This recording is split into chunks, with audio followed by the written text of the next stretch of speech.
Hello guys, நான் உங்கள் அன்பு தோழி திவ்யதனா. தலைவலி இருக்குது, காது வலி இருக்குது, இங்கே இருக்க மசில்ஸ் எல்லாம் ரொம்ப பெயினாக இருக்குது. நம்ம என்ன பண்ணுவோம்? ஃபர்ஸ்ட் ஜென்ரல் செக்அப், அதுக்கப்புறம் இஎன்டி டாக்டரை கன்சல்ட் பண்ணுவோம். டேப்லெட் எடுத்துப்போம் ஒரு டெம்பரரி ரிலீஃப்காக.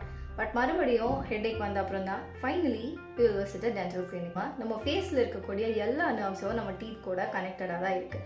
ஸோ அங்கே ஏதாவது பிரச்சனைனா, பற்களில் பிரச்சனை இருக்கும்போது பற்கள் தான் வலிக்குன்றது சைன் கிடையாது. தலைவலி, மசில் பெயின், காது வலிக்கிறது, இது எல்லாமே ரொம்பவே நார்மல் தான். ஈவன் சம்டைம்ஸ் இங்கெல்லாம் ஸ்வெல்லிங் இருக்க கூட செய்யும். வீங்கிற மாதிரி கூட ஃபீல் ஆகும். நம்ம என்ன பண்ணுவோம்? டேப்லெட்ஸ் எடுத்துப்போம், பெயின் ரிலீஃப் ஆகிடுச்சு அப்படின்னு நினைப்போம். பட் அதுக்கான ரீசனை ட்ரீட் பண்ணலை அப்படின்னா மறுபடியும் தலைவலி வரதா செய்யும். ஸோ தலை வலிக்குது, அது ரிலேட்டட் டு டென்டல் ப்ராப்ளம் தான் அப்படின்னு நீங்கள் தெரிஞ்சுக்கிறதுக்கான ஒரு 3 கிளியர் சைன் சொல்கிறேன், தெரிஞ்சுக்கோங்க.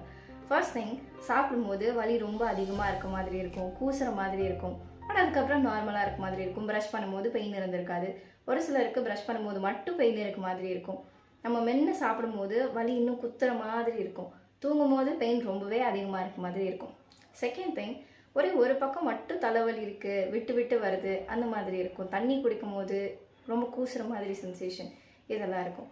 தேர்ட் திங், ஒரு சைடு ஃபேஸ் மட்டும் வலிக்குது, மேலே இந்த இடத்துல மட்டும் வலிக்குது, இல்லை இங்கே இருக்கக்கூடிய மசில்ஸ் மட்டும் பெயின் இருக்குது அப்படின்னாலும் கண்டிப்பாக it's related to your tooth. Daily நம்ம பிம்பிள் இருக்கா, முடி வளர்ந்துருக்கான்னு செக் பண்ணுறோம்ல, அதே மாதிரி ப்ரஷ் பண்ணதுக்கப்புறம் ஒரு தடவை வாயை திறந்து உங்கள் வாயில் ஏதாவது சொத்தப்பல் இருக்கா அப்படின்னு பாருங்கள். It will lead to so many problems that we don't even know. சின்ன பிரச்சனையாக இருக்கும் போதே சால்வ் பண்ணிட்டீங்க அப்படின்னா ஒரு விசிட்டில் we can cure.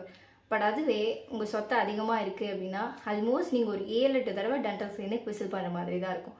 சின்ன தலைவலி தானேன்னு இக்னோர் பண்ணாமல் visit your dental clinic soon. See you all back with other interesting content. Until then, this is Divyadana signing off. Bye-bye.